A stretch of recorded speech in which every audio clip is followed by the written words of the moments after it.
Donc aujourd'hui, officiellement, on doit se taire. On ne peut pas parler des propriétés des plantes. Ce qui est aberrant. La feuille de ronce, par exemple, qui est intéressante si on a une angine même, bénigne, enfin une angine rouge, hein, ou mal à la gorge, tout le monde le savait dans les campagnes.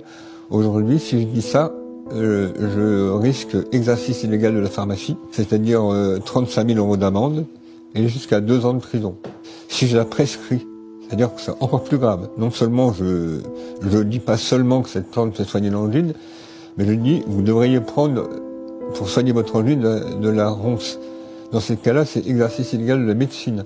5 ans de prison, 100 000 € d'amende. Donc ça paraît aberrant, mais aujourd'hui on en est là, et heureusement les lignes sont en train un peu de bouger.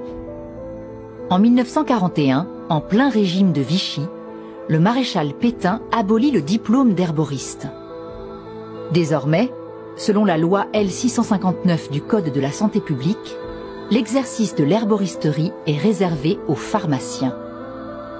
Les herboristes n'ont plus le droit de pratiquer et la dernière diplômée en 1941, Marie Roubieux, meurt à 97 ans en 2018.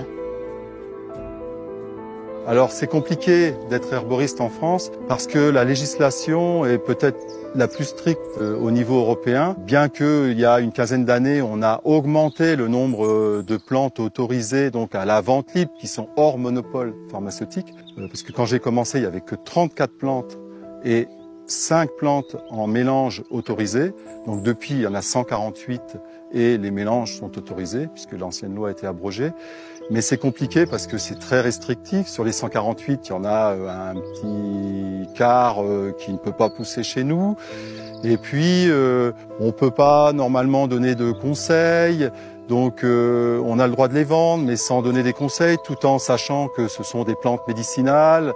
Donc, c'est un peu une loi floue. Et quand c'est flou, il y a plein d'interprétations. Nous, ça fait 26 ans qu'on fait ça. On est contrôlé régulièrement par les fraudes. Bon, voilà, on n'a pas de problème autre que aussi des contrôles sanitaires et on n'a pas de problème d'ailleurs puisque c'est assez simple à faire. Mais si c'était plus clair et qu'on aurait peut-être un diplôme qui valoriserait le conseil et le droit de mettre sur un sachet les doses ou à quoi ça sert ou des termes un petit peu plus clairs au niveau thérapeutique, on aurait fait un grand pas. Dans les plantes médicinales, on va aider les gens à mieux dormir ou mieux digérer. Nous, on est des sortes de passeurs, là. Voilà. On les cultive et après, on les passe aux gens. Et ça, c'est extraordinaire. En 1982, l'ARH, l'Association pour le renouveau de l'herboristerie, est créée. Les herboristes décident de se serrer les coudes et ils fondent aussi le syndicat Simple. Thierry Thévenin en devient rapidement le secrétaire général et le porte-parole. Et ce début des années 80, c'est le moment où en fait la société civile s'empare de la question de l'herboristerie et des plantes. À l'époque, les derniers herboristes diplômés d'avant 1941 prennent leur retraite, sont en train de disparaître. La population réagit un peu, quelque chose qui est en train de lui échapper. Et en fait, l'État à l'époque est absolument pas intéressé par ça. Il y a eu des tentatives parlementaires pour restaurer le diplôme, mais à chaque fois le gouvernement dit non, niet.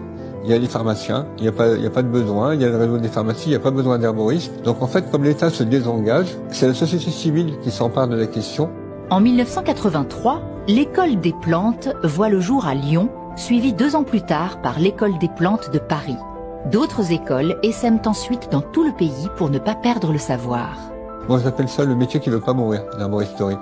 Tout est fait pour le faire disparaître et en fait il y a un attachement profond à ce métier, autant de la part des gens qui le pratiquent que de la part des consommateurs. Et effectivement, les gens qui veulent acheter des plantes médicinales, toujours ils ont besoin de conseils. Donc aujourd'hui, on peut se former, même si le diplôme n'est pas encore officiellement reconnu, mais les choses sont en train de bouger. Le métier de paysan herboriste, par contre, par exemple, vient d'être reconnu par France Compétences comme une profession émergente.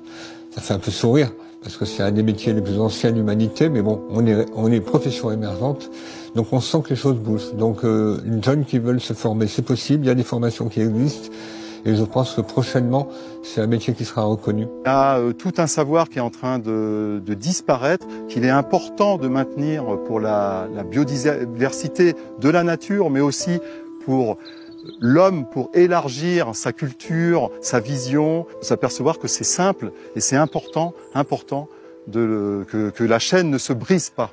La France, de par la variété de son climat et de ses paysages, possède une flore extrêmement riche. Elle compte 1500 plantes médicinales. Paradoxalement, la France est aussi le pays à la législation la plus hostile au monde vis-à-vis de l'herboristerie.